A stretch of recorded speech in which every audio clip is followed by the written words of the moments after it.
hello friends नोंथांमोनखौ आंनि बड' जब info YouTube चेनेलाव बरायबाय आसा खालामो गासैबो मोजां दं नर्थ ईस्टनि मोनसे स्कलारशिप सफैदों जायखौ जों मिथियो NEC स्कलारशिप आरो लोगोसे बिनि फुल फर्मआ जाहैबाय नर्थ ईस्टार्न काउन्सिलनि थाखाय फैनाय स्कलारशिप दा बिनि एप्लाइ जागासिनो दङ नोंथांमोना खालामनो हासिगोन लास्ट डेटआ 31 अक्ट'बरसिम थाहैगोन आरो नोंथांमोना HSLC निफ्राय लानानै आप टु एमफिल PhD सिम नोंथांमोना स्कलारशिपखौ मोननो हागोन 20निफ्राय लानानै 30,000 सिम नोंथांमोना मोननो हागोन स्कलारशिपखौ दा जों नायनोसै बिनि अफिशियेल नटिफिकेशन बेवहाय सोर सोर मोननो हागोन नोंथांमोना चेनेलाव गोदानै फैदोंबा चेनेलखौ साबस्क्राइब खालामना लाबानो जाबाय बेबायदिनो मोजां मोजां आपडेटखौ नोंथांमोना सिगांग्रो आंनि चेनेलाव मोनबाय थागोन दा जों नायदो लोगोफोर नोंथांमोना बेवहाय मोनदों माखासे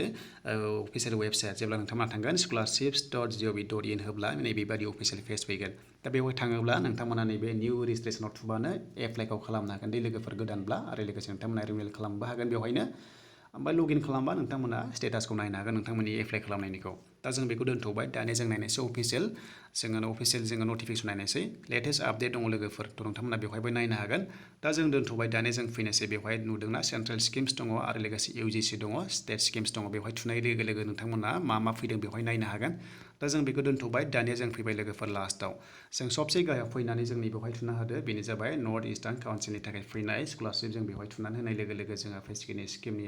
स्किमनि क्लसिं डेट फैबाय ओमफ्राय जोङो नायदो बेवहाय जों नुबाय लास्ट डेटआ 31 अक्ट'बर थ' लोगोफोर 31 अक्ट'बर नोंथांमोना बिनि गेजेराव एप्लाइखौ खालामबाय थानांगोन बेनो जाबाय लोगोफोर फाइनान्सियेल सापर्ट टु द स्टुडेन्ट्स अफ एन इयार लोगोफोर नर्थ इस्टार्न रिजननि थाखाय फैनाय दा जों बेवहाय गाइडलाइन्सनिबो थुना होदो गाहायाव दा जोंहा PDF फाइलआ डाउनलड जाबाय दा जोङो डाउनलड जानायखाय जों नायनो हासिगोन जोंहा मा दङ दा जों नायदो नै बेवहाय माखासे कन्डिशन्स दङ लोगोफोर थ' बेनो जाबाय लोगोफोर एकाडेमिक इयारा 2020-21 आरो बेनो जाबाय लोगोफोर नर्थ इस्टार्न काउन्सिलनि थाखाय फैनाय स्कलारशिप दा जोङो नायदो कन्डिशन्सखौ जोङो नायोब्ला बेवहाय नोंथांमोना जानांगोन नर्थ इस्टनि जाथारनांगोन दै लोगोफोर नोंथांमोना नर्थ इस्ट स्टेट्सनि जाथारनांगोन अब्लासो नैबे स्कलारशिपखौ मोननो हागोन एकाडेमिक इयारा 2020-21 दा जों नायदो बेवहाय जोंहा माखासे कन्डिशन्स दङ लोगोफोर बेफोर मिलायब्लासो क्राइटेरिया मिलायब्लासो नोंथांमोना स्कलारशिपखौ मोननो हागोन दा जों नायदो नै लेभेलाव दङ डिप्ल'मा दङ डिग्री पोस्ट ग्रेजुवेट एमफिल बा PhD दङ दा जोङो डिप्ल'मायाव नायोब्ला नोंथांमोना HSLC पास खालामनाय जानांगोन होनना बुंदों आरो लोगोसे नोंथांमोना 60% मोननाय जाथारनांगोन लोगोफोर नोंथांमोना 60% गासैयावबो 60% नैबावहाय 60% थानाय जाथारनांगोन अब्लासो नोंथांमोना स्कलारशिपखौ मोनगोन दा बे जाबाय नै कर्सेसआ नोंथांमोना नैबाव नुनो मोनदों फार्स्टआवनो HSLC बे थांखाबाय दानिया फैबाय जों डिग्री लेभेलाव नोंथांमोना जुदि बेवहाय 12 पास जादोंब्ला 60% जों अब्ला मोनगोन नोंथांमोना ओमफ्राय नायबावदो नै पोस्ट ग्रेजुवेटआव नोंथांमोना बबे गोलैयो बेनो जाबाय लोगोफोर BA BSc BE BTech MBBS दङ LLB BCA BBA दङ जुदि नोंथांमोना बेनिफ्राय 60% लादोंब्ला नैबे स्कलारशिपखौ मोननो हागोन लोगोफोर मेरिट लिस्टआव थ' लोगोफोर बियो मेरिट लिस्ट जागोन ओमफ्राय जोङो एमफिल PhD आवबो नोंथांमोना 60% लाना फैदोंब्ला थ' नोंथांमोना नैबे स्कलारशिपखौ मोननो हागोन ओमफ्राय जों दानिया नायसै डाइरेक्टलि नोंथांमोना खालामनोब्ला नैबाव खालामनो हागोन थ' नोंथांमोना नेशनेल स्कलारशिप पर्टेलनि वेबसाइट बेनो जाबाय लोगोफोर www.scholarships.in होब्लाबो नोंथांमोना रेजिस्टार खालामनो हागोन दा नायदो नै लोगोफोर मोनसे नोंथांमोना प्रुफ हरनांगोन PRC हरनांगोन दै लोगोफोर नोंथांमोना PRC हरथारनांगोन अब्लासो जागोन जुदि PRC गैयाब्ला नोंथांमोना डमिसाइल खालामनांगोन डमिसाइल सार्टिफिकेट खालामबानो जागोन कर्टआव नोंथांमोना मिथिखागौ बेखौ खालामो होमब्लासो नोंथांमोना क्वालिफाइड जागोन बा एक्सेप्टेबल जागोन दा जोङो नायसै जों डाइरेक्टलि जोङो बेवहाय सिलेक्सन माखासे दङ नोंथांमोना बेवहाय नायनो हागोन इन्सट्राक्सनखौ आं होबाय डिसक्रिपसनाव नोंथांमोना लिंकखौहाय नायनोबो हागोन आरो लोगोसे नैबे PDF फाइलखौबो नायनो हागोन ओमफ्राय नोंथांमोना रिनिउवेलबो खालामनो हागोन स्कलारशिपखौ बेवहायनो हाजोबगोन दा जोङो नायदो नै जों एमाउन्टखौ नायोब्ला जोङो गोनांखौल' नायनोसै एमाउन्टआ डिप्ल'मा लेभेलाव जोंहा 20,000 मोनगोन ओमफ्राय डिग्री लेभेलाव जोङो 22,000 मोनगोन ओमफ्राय जोङो पोस्ट ग्रेजुवेटआव जोङो 25 मोनगोन एमफिल PhD आव जुदि नोंथांमोना दङब्ला 30,000 मोननो हागोन स्कलारशिपखौ दा जोङो नायदो जोङो स्टेट वाइज जोङो बेवहाय मोनदों जों भेकेन्सिखौ डाइरेक्टलि जों नायनोसै आसामनिखौ जोङो नायनोसै आसामाव जोंहा डिप्ल'मा लेभेलाव जोंहा 30 मोनगोन स्टुडेन्ट्सआ बेयाव अनलि 30 स्टुडेन्ट्सआ मोननो हागोन नैबे डिप्ल'मा लेभेलाव जायफोरनोखि HSLC पास जादों बेनिफ्राय डिग्री लेभेलाव जों मोननो हागोन बेहाय दङ लोगोफोर 200 स्टुडेन्ट्सआ मोननो हागोन ओमफ्राय जोङो PG लेभेलाव बेवहाय दङ 80 नोंथांमोना 80 बे 80खौ मोननो हागोन बा नोंथांमोना 80 स्टुडेन्ट्सआ बेवहाय मोननो हागोन नैबे PG लेभेलाव बा डिग्री लेभेलाव ओमफ्राय नायदो नै लोगोफोर एमफिल बा PhD आव जोङो 10 दङ गासैखौबो लानानै 310 दङ लोगोफोर बेवहाय नोंथांमोनाहाय मोननो हागोन आरो दानिया जों बेखौ माबोरै खालामगोन होनोब्ला आरोबाव नोंथांमोना एप्लाइ खालामनो नायनोब्ला नैबेवहाय नायनो हागोन थ' जोङो गोजौ फैफिननानै जोङो नैबेवहाय थुना होदो लोगोफोर निउ रेजिस्ट्रेसनाव जों बेवहाय थुना होबानो जोंहा रेजिस्टार खालामनो हागोन लोगोफोर थ' बिनि नेटआ एसे स्ल' जायो मानो होनोब्ला गोबां नर्थ इस्टनि मानसिफ्रा दायो रेजिस्टार खालामगासिनो दङ बेनिखायनो एसे स्ल' जायो दा बेवहाय जों बेबायदि थुनाय लोगो लोगो बेबायदि रिडाइरेक्टिं जागोन जों बेवहायनो गासैखौबो खामानिखौ मावनो हागोन लोगोफोर दा नै फैबाय नै लोगोफोर पेजआ फैबाय नेसनेल स्कलारशिप पर्टेला फैबाय आं एसे खिथालांनोसै माबोरै खालामनांगौ दा जोङो गोदानब्ला जों नैबे निउ इउजाराव थुना होदो लोगोफोर अब्लानो जागोन आरो जोङो लास्टआवहाय नैबे लगइन टु एप्लाइआव लगइन खालामनानै जों एप्लाइखौ खालामनो हागोन लोगोफोर दा जोङो फार्स्टआव जोङो रेजिस्टार खालामनांगोन आरो एप्लाइ फर रिनिउवेल जुदि नोंथांमोना सिगाङाव मोनदोंब्ला रिनिउवेल खालामनानै बेवहाय लानो हागोन दा जों बेवहाय थुना होदो नैबे प्लास आइकनाव थुना होदो निउ इउजाराव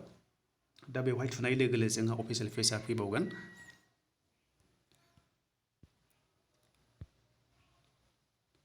दानि लोगोफोर नेटआ एसे स्ल' जादों मानो होनोब्ला बयबो दायो एप्लाइखौ खालामगासिनो दङ थ' बेनिखायनो वेबसाइटआ एसे स्ल' जादों दा फैबाय नै थ' नोंथांमोना बेवहाय थांनानै गाहायाव माखासे इन्सट्राक्सन मोनगोन हाउ टु एप्लाइ बेखौ नायदो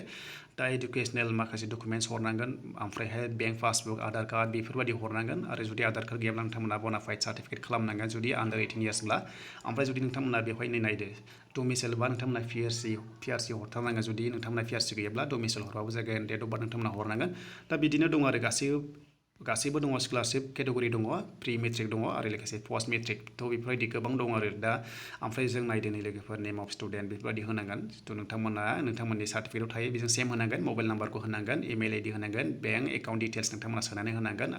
ओमफ्राय बिदिनो आइडेन्टिफिकेसन दङ थ' नोंथांमोना बेफोरखौ गासैखौबो होनानै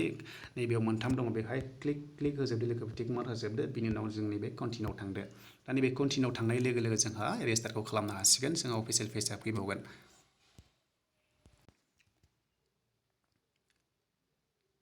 दायो फैबाय लोगोफोर बेवहाय नुदोंना नोंथांमोना fresh registration for academic year 2020-21 ओंखारबाय बेवहाय नादै नोंथांमोना नै बेवहाय चुज खालामदो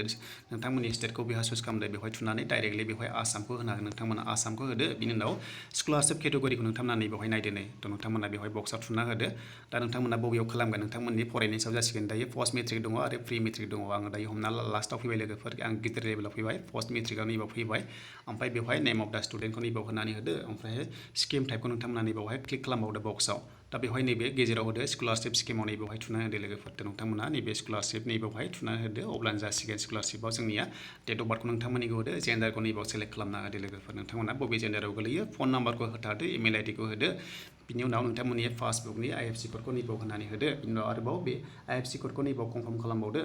बिनि उनाव एकाउन्ट नाम्बारखौ नैबावहाय लिरना होदो आरोबाव एकाउन्ट नाम्बारखौ नोंथांमोना नैबाव कनफार्म खालामफिननांसिगोन दानिया नेम अफ दा बेंकआव नैबाव बेंक नामखौ नैबाव होनानै होदो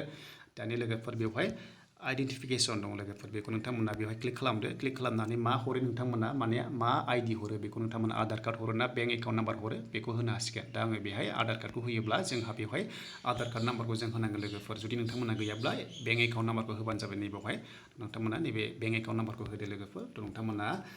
बेहाय दानिया जोंहा बेंक एकाउन्टखौ होनाय लोगो लोगो जोंहा पासबुकखौ बेवहाय जोंहा स्केन खालामनानै आपल'डखौ खालामनांसिगोन लोगोफोर थ' बेबायदिनो जोङो आधार कार्ड एनरलमेन्ट आइडि बेबायदि होनांगौमोन जुदि नोंथांमोना बेंक माबा गैयाब्ला एकाउन्ट नाम्बार गैयाब्ला जुदि नोंथांमोना आधार कार्ड दङब्ला नैबे आइडिखौ होनांगौमोन आरो बेखौ जों होथ'ला दायो जोङो बेंक हरखाबाय ओमफ्राय जोंहा स्केन खालामनानै आपल'ड खालामनांगौमोन आधार कार्डखौबो दा ओमफ्राय जों खेबसाखौ जेरै दं नैबे गाहायाव दंना थ' नोंथांमोना बेखौ होदो बिनि उनाव जोंहा फैगोन दायो अटिपि फैगोन लोगोफोर नोंथांमोना जेब्ला रेजिस्टार खालामगोन अटिपि फैगोन अब्लानो जोंहा रेजिस्टार जासिगोन लोगोफोर बिनि उनाव नोंथांमोना एप्लाइखौ खालामनो हासिगोन थ' लोगोफोर आं बिनि फुल भिडिअखौ खालामसिगोन दसे समनि उनाव दान्दिसे समनि उनाव नोंथांमोना भिडिअखौ नायबाय थाबानो जाबाय नोंथांमोनाहाय आंनि माने भिडिअ आं आगारब्ला नोंथांमोना नायबानो जाबाय आङो रिलेटेड लाबोगोन स्कलारशिपनि हाउ टु एप्लाइ आं लाना फैगोन दा आं जास्ट बेखौहाय बेसिक खिथाबाय नोंथांमोना माबोरै रेजिस्टार खालामो थ' लोगोफोर आं भिडिअखौ बेवहाय दोनथ'बाय जुदि नोंथांमोना चेनेलाव गोदानै फैदोंब्ला चेनेलखौ अननानै साबस्क्राइब खालामदो बेल आइकनखौ थुनानै सेल अल खालामना लादो बेबायदिनो आं मोजां आपडेट होयोब्ला जाहाथे नटिफिकेसन मोननानै नोंथांमोना मिथिनानै एप्लाइखौ खालामनो हायो